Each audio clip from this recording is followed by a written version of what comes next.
Hello everyone, and welcome back to our channel. Today we are going to look at how we can insert a watermark.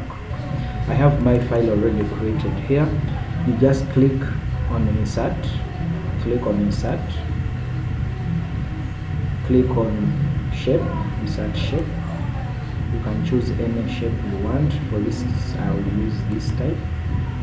Then you insert the shape where you want your watermark. Insert up to where you want it to go. I'll stop it there.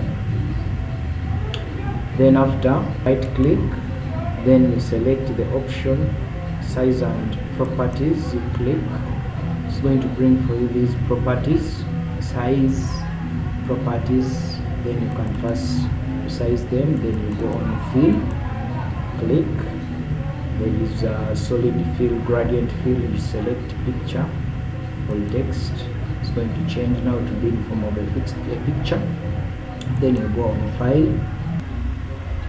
I have my photos here, and my logo is here. You can insert the logo. Click on insert. The logo will be inserted.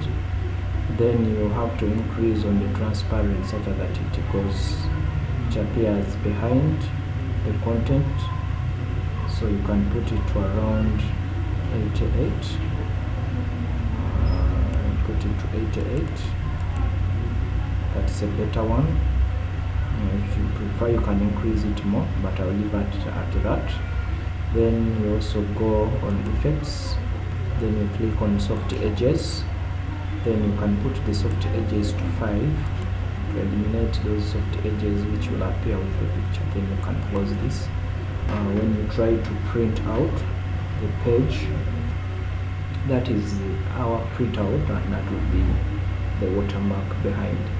Thank you very much for watching. See you in another video. Peace.